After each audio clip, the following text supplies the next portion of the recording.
물가가 천정부지로 치솟고 있습니다. 그리고 실제로 받는 급여 또 실질 금리는 이른바 마이너스인 시대가 되면서 요즘 청년층들이 목돈을 만들기가 쉽지 않다는 이야기가 나옵니다. 그래서 청년들 사이에선 정부가 5년 뒤 5천만 원의 목돈을 마련할 수 있도록 돕는 청년 도약 계좌가 관심을 끌고 있다고 하는데요. 올 초 280만 명이 몰렸던 청년 희망적금보다 가입 대상도 더욱 넓어졌다고 하는데, 자, 금융부의 김미현 기자와 하나하나 짚어보도록 하겠습니다. 어서 오세요. 안녕하세요. 예, 청년이시죠 아직? 네, 그렇습니다. 우선 청년 도약 계좌가 어떤 건지 김 기자가 먼저 설명해 주시죠. 네, 청년 도약 계좌는 청년들이 장기적으로 목돈을 형성할 수 있도록 돕는 정책 금융 상품입니다. 만 19세에서 34세 청년이 5년 동안 매달 70만 원을 저축하면 최대 5천만 원의 목돈을 만들 수 있는 건데요. 정부가 월 납입금의 3에서 6%를 지원하고 여기에 은행들이 제공하는 이자가 추가되는 방식입니다. 이자 소득에 대해선 비과세를 적용합니다. 정부는 내년 6월 중 출시를 계획하고 있습니다. 예, 그러면 이제 구체적으로 듣자마자 많은 시청자분들께서는 굉장히 좋아 보이는데 하실 거예요. 가입 대상이 구체적으로 어떻게 됩니까? 네, 가입 대상은 개인 소득 연 6천만 원 이하이면서 가구 소득이 중위 소득의 180% 이하인 청년입니다. 올해 2월에 출시된 청년희망 적금이 연소득 3,600만 원 이하인 청년에 한정된 것과 비교해선 기준이 다소 완화된 건데요. 연령대는 만 19세에서 34세로 병역 이행을 했을 경우엔 최대 6년까지 연령 계산에서 제외됩니다. 상품의 취지가 소득이 있는 청년층의 자산 형성이기 때문에 소득이 없는 취업준비생 등에는 해당이 안 됩니다. 예. 청년희망 적금과 다르게 외국인 가입 허용 여부는 검토하고 있고요. 정부는 예상 가입자를 306만 명 정도로 추산하고 있습니다. 네, 이게 김 기자는 해당이 되시겠지만 저는 안 되거든요. 근데 저도 들고 싶고 사실 저는 우스갯소리로 말씀을 드리는 거긴 한데 많은 분들께서 나도 가입하고 싶다 하는데 이게 형평성 논란이 당연히 있을 거긴 해요. 이 부분은 어떻습니까? 네, 맞습니다. 특히 이번엔 세대별 형평성뿐 아니라 청년층 사이에서도 불공정한 혜택이란 목소리가 나오고 있습니다. 왜냐하면 청년희망적금과 달리 청년도약계좌는 개인 소득과 가구 소득을 동시에 고려하기 때문인데요. 국회 예산정책처는 혼자 사는 청년 1인 가구의 가입이 어려워 역차별 가능성이 있다고 지적하고 있습니다. 구체적으로 설명을 드리겠습니다. 아까 말씀드렸다시피 청년도약계좌는 개인 소득 가입 기준에서 가구 소득 기준이 추가됐습니다. 1인 가구는 가구 소득 가입 기준이 월 374만 원인데 비해서 2인 가구는 월 622만 원 이하입니다. 혼자보다 2명의 소득 발생이 유리한 셈이 되는 건데요.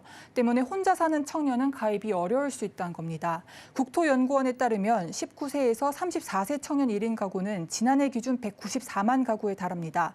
이런 점에서 1인 가구에 대한 형평성 문제가 제기될 수 있다는 것이 국회 예산처의 지적입니다. 그리고 납입 기간이 보니까 5년이거든요. 5년이 사실 굉장히 긴 시간이에요.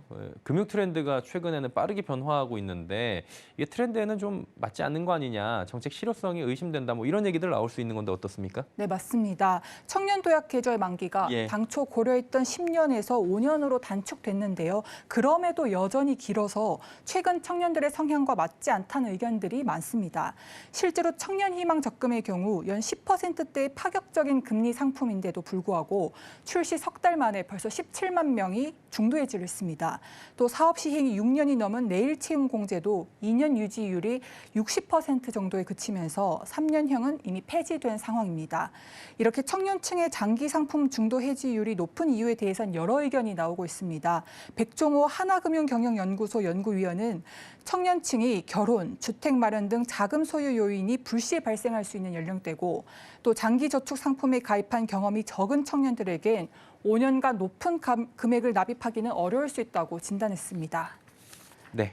그래서 납입 기간이 더 긴 청년도약 계좌도 유지율이 높지 않을 거란 우려가 나오고 있습니다.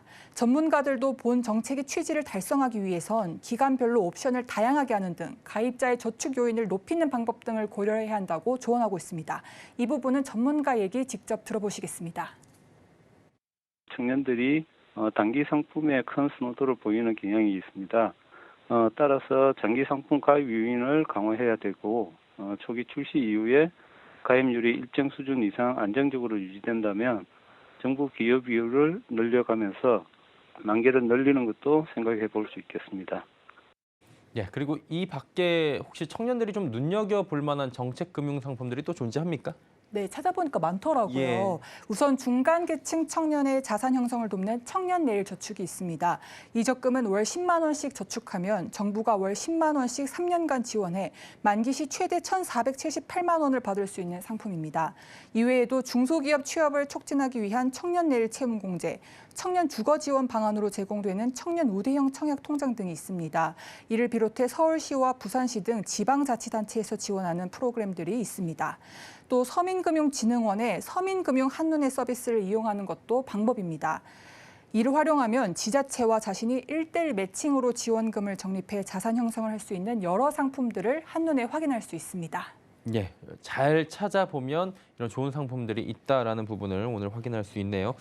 금융부의 김미현 기자와 함께했습니다. 고맙습니다. 감사합니다.